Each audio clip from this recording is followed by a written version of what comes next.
Hey, on se retrouve aujourd'hui sur la chaîne pour une nouvelle vidéo. Donc aujourd'hui, on se retrouve pour mon troisième épisode de ma nouvelle rubrique à la découverte de. Et donc aujourd'hui, on se retrouve à la découverte de la marque Siku. Siku, qui est un fabricant allemand qui a été fondé dans les années 20 par Richard Zipper. Et donc je vais vous en parler un tout petit peu plus dans cette vidéo-là.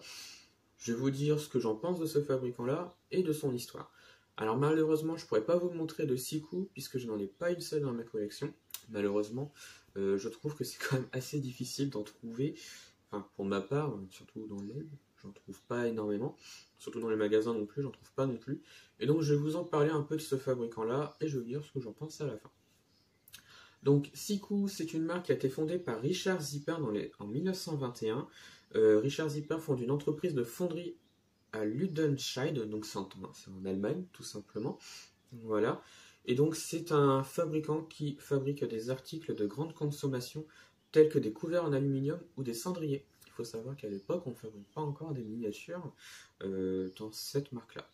Il faut attendre en 1950 où le dépôt de la marque Siku est déposé. Donc Siku qui veut dire Zipper Kunststoffe. Donc voilà. Donc on a pris les deux premières lettres de Zipper et de Kunststoffe. Donc d'où le nom Siku. Voilà.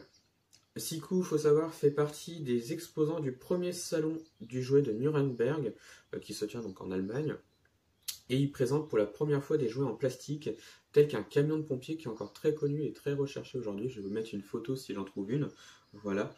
Il faut savoir que l'assortiment de jouets va continuer à s'agrandir au fil des années, parce que Siku se développe tout simplement. Et il faudra attendre en 1963 où c'est le début des modèles en zinc moulé sous pression. Il faut savoir qu'au début, il n'y a eu que 16 modèles qui ont été présentés. Aujourd'hui, la gamme englobe aujourd'hui plus de 500 modèles. Donc il y a eu une grande évolution. Et ça, je trouve ça pas mal.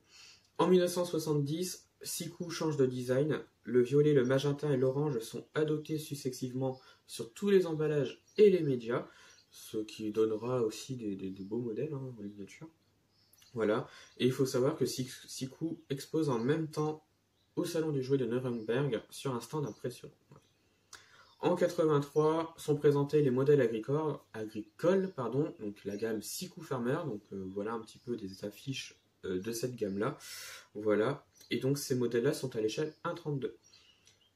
Et cette gamme-là deviendra une série les plus populaires de la gamme Siku, puisque beaucoup de monde achète ces miniatures-là, tout simplement.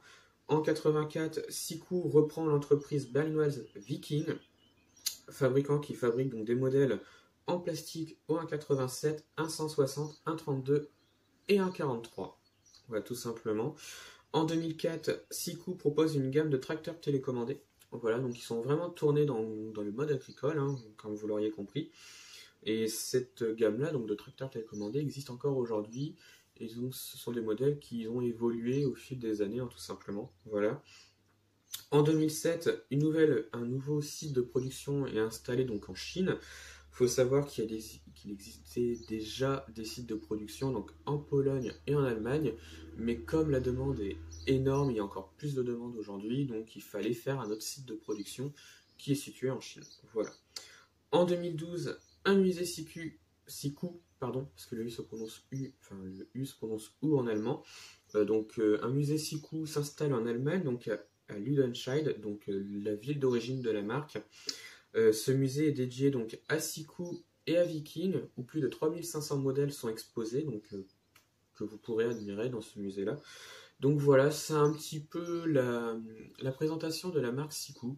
Alors moi, comme je n'en ai pas dans ma collection, je ne pourrais pas vous dire un petit peu la qualité des Siku, ce que j'en pense, etc.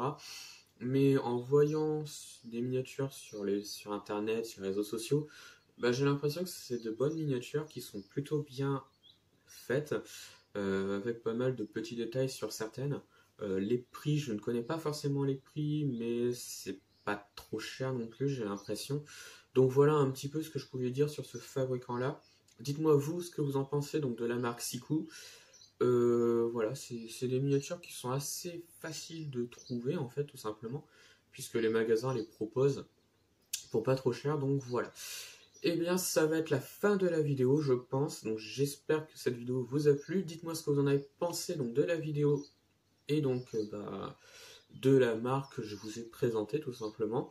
Et puis retrouvez-moi sur la chaîne pour d'autres vidéos et retrouvez-moi sur Instagram et Facebook, le compte Petite Voiture.